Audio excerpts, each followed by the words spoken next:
Un jour, je suis arrivé quelque part, c'était aux États-Unis. J'arrive dans une église, qu'est-ce que je trouve? Une histoire rocambolesque. Un vieux papa dont tous les enfants sont mariés a commencé à fricoter avec une fille en ligne. Or, il ne savait pas qu'il existait ce genre de réseau qui travaillait à salir les gens ou encore à arnaquer. Ils ont développé la relation. Et pendant qu'ils ont développé la relation, donc le papa était toujours pressé de s'isoler seul avec l'ordinateur. Parce que de l'autre côté, il y avait une jeune fille qui s'est trémoussée bibotos et bibondos. Et lui sortait Momboya, mais il ne savait pas qu'il était filmé. Un beau jour, un homme l'a contacté et lui a dit: j'ai tes vidéos. 5 000 $, le vieux envoie. J'ai tes vidéos. 15 000, le vieux n'en a pas. L'homme a envoyé ça à tous ses contacts sur Facebook. Le papa a failli se suicider. Les enfants ne venaient plus à l'église. Parce que imaginez-vous la chose qu'il t'a fait. Se retrouve sur Facebook. D'où tu viens? Et sur Facebook. Est-ce que vous me comprenez? Voyez à quel point le sexe peut être destructeur pour la vie de l'homme. Le gars te dira: je t'aime, on va se marier de toute façon. Même si on va ensemble, ça fait quoi? Les oreilles. Voyez les hommes que vous voyez ici.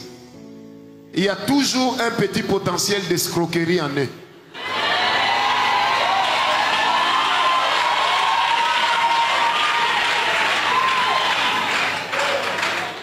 Même quand ils prient, ils ont les mêmes paroles.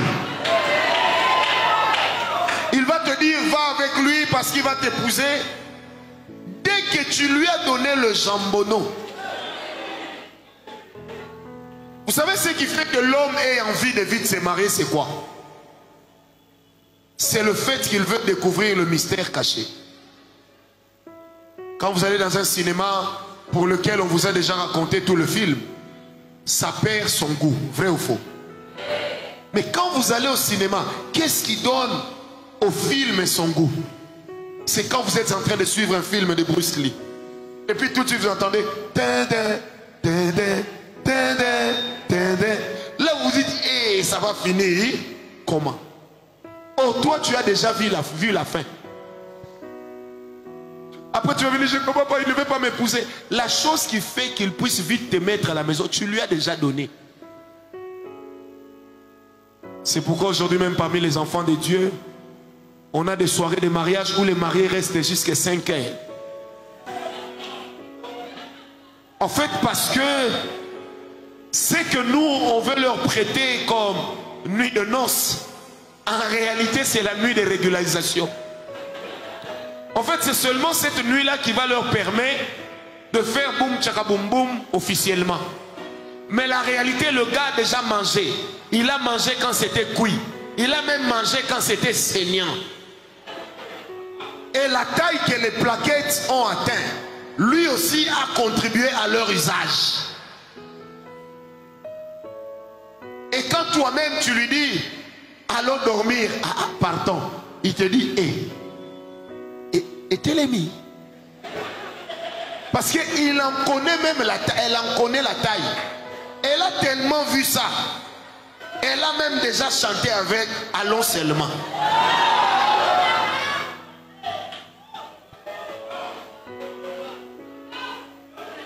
La beauté de la sexualité, c'est quand on se marie sans s'être connu. Ah, le goût de ça, c'est incroyable. Bien aimé, si le sexe peut être un objet de plaisir, le sexe peut aussi être un objet dangereux. Qui m'a donné un amen? Le sexe est super bon, mais il peut aussi être super nuisible. Le problème avec le sexe, c'est que les problèmes, c'est que, pardon, les alliances qu'elle installe ne portent pas tout de suite leurs fruits. Ça peut prendre du temps, à l'exception bien sûr de la grossesse. Ça peut prendre du temps, mais donner à ces alliances du temps, ça finira par nuire à votre vie ad vitam aeternam. Amen. Le sexe que nous portons tous en tant qu'êtres humains, c'est une chose avec laquelle on ne blague pas. C'est une chose, et quand vous lisez la parole de Dieu, la Bible traite le sexe avec beaucoup de minutie. Ça veut dire que Dieu ne néglige pas l'aspect sexuel dans la vie de l'être humain. Est-ce qu'on m'a compris? Donne-moi un amen. C'est pourquoi lorsqu'on a commencé, lorsque nous avions institué les grands jeunes il y a 11 ou 12 ans, les gens se moquaient de nous. Et plusieurs personnes disaient, mais lui qui est prophète, donc tout ce qu'il trouve à faire, c'est d'enseigner sur le sexe. Hier, j'ai été à l'hôpital faire mon check-up. L'un des laborantins qui m'a reçu m'a dit, je suis marié il y a 3 ans.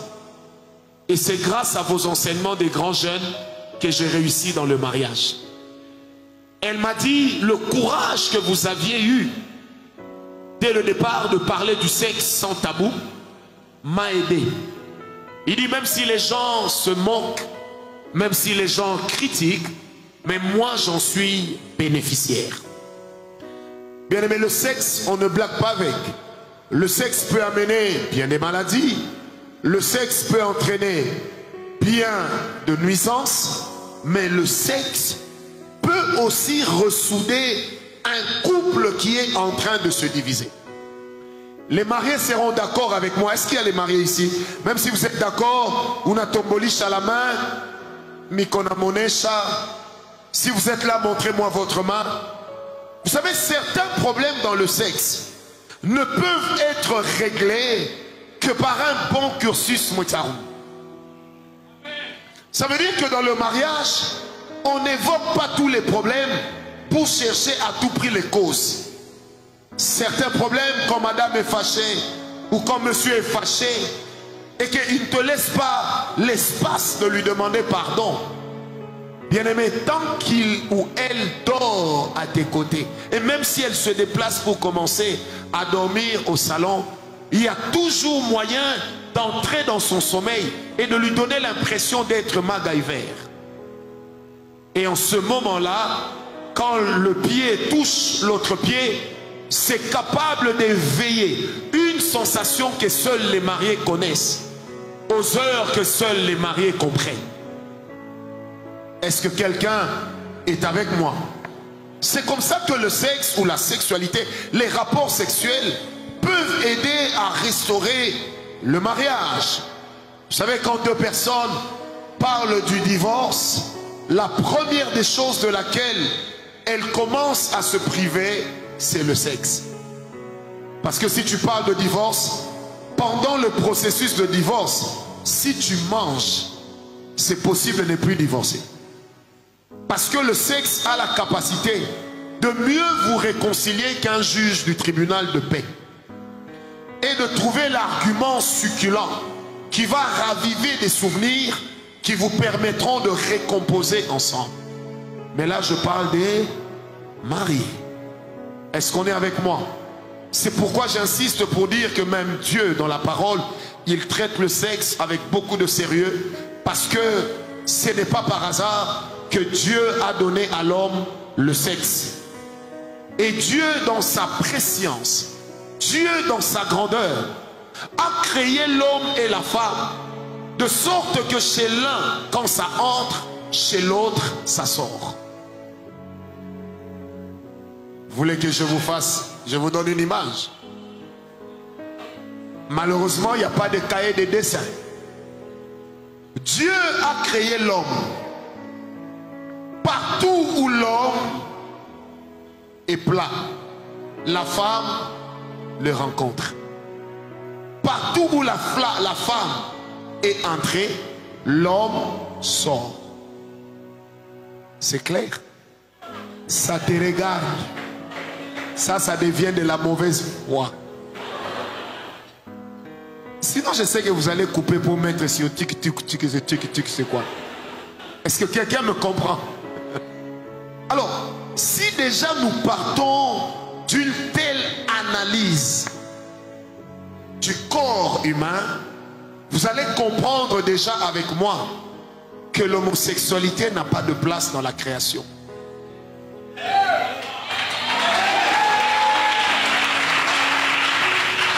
Parce que l'autre doit recevoir pour que toi tu viennes.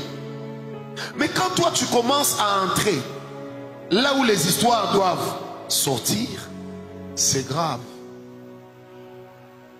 Dieu est un maître penseur. C'est pourquoi je suis contre les témoins de ce monsieur-là quand ils disent que dans le jardin d'Éden, la chose qui a fait pécher l'homme, qui a fait pécher Ève, c'est le sexe. Oh non. Qu'est-ce qu'ils disent? Que et voilà, le serpent avait fait l'impudicité avec la femme. Même si le serpent à l'époque ne rampait pas. Le problème avec les animaux, c'est qu'ils ne connaissent pas les préliminaires. Or, la beauté des préliminaires est sacrée dans la vie d'un couple. Parce que ça vous permet d'arriver juste là où le bus va se garer. Et ça peut vous éviter de penser que marquer 3 buts fera de toi un héros.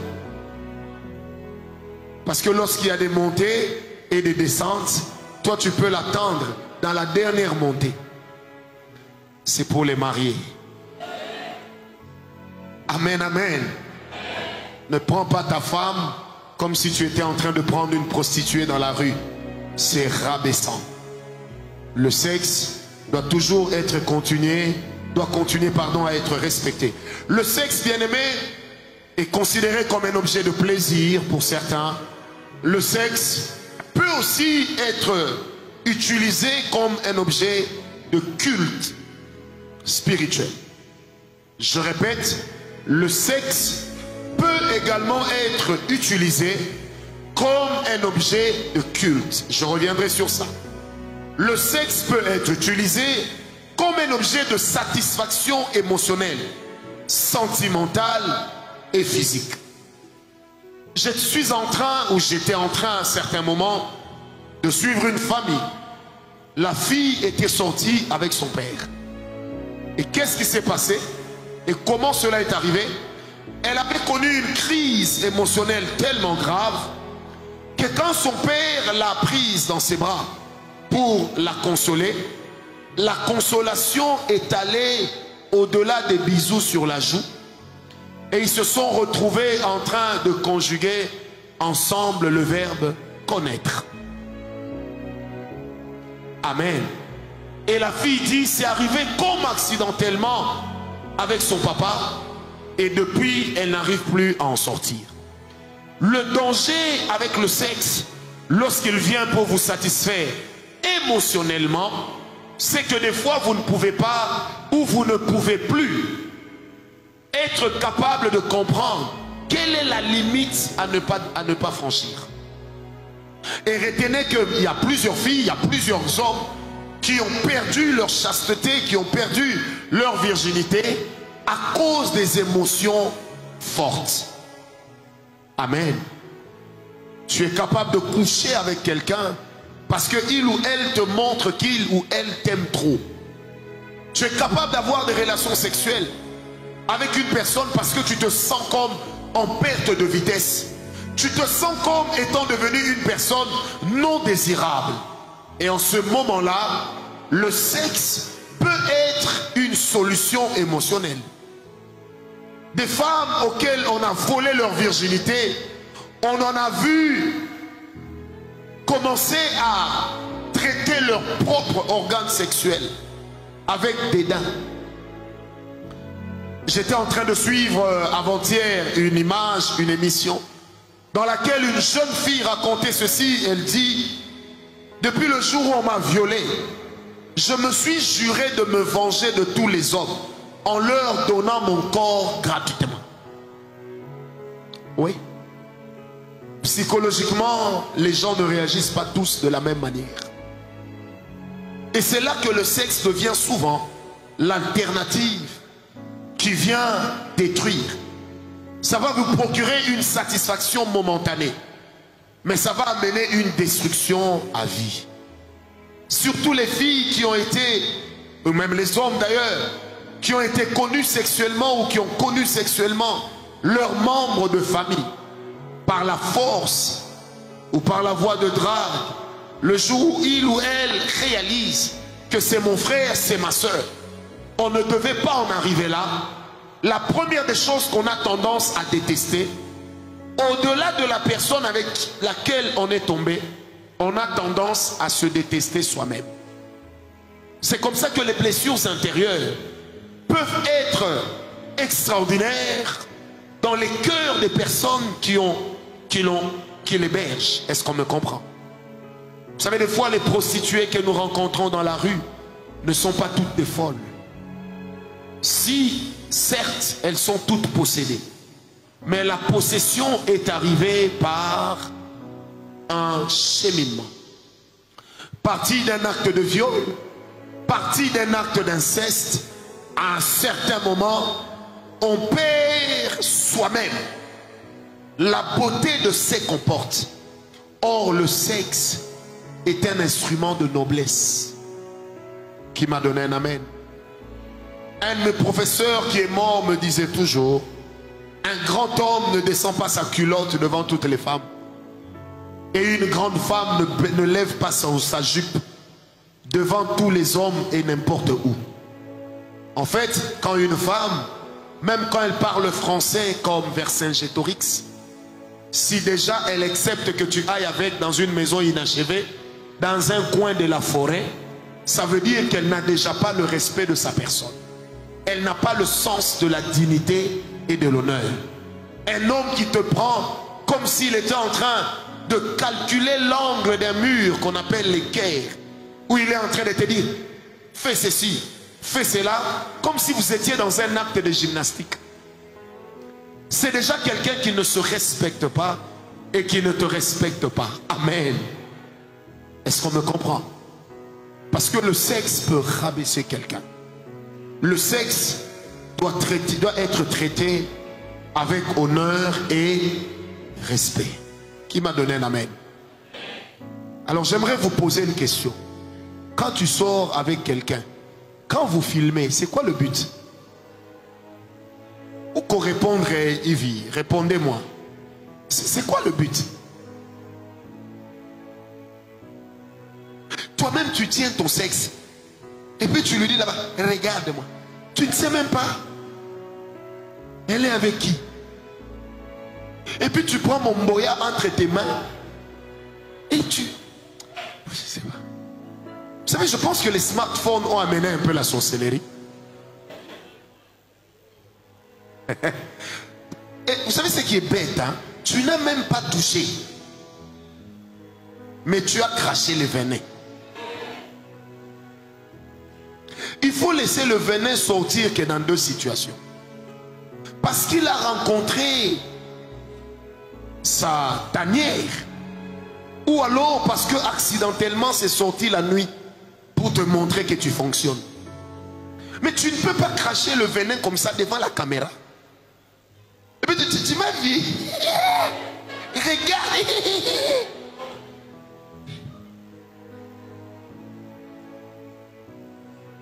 Cette question, je me la pose. Toi, tu es avec ta femme. D'ailleurs, avec les femmes, ça n'arrive même pas. Tu es là avec un copain, un fiancé. Et puis, il te filme aussi. Il me filme pas. Jusqu'au moment où il a pris le téléphone, il a allumé. Tu étais... C'est là que vous remarquez qu'il n'existe pas un crime parfait. Et il n'y a pas de voleur. On a même connu dans ces pays quelqu'un qui a craché le venin et qui a essuyé à côté du drapeau. Mais on avait tous vu ça, non?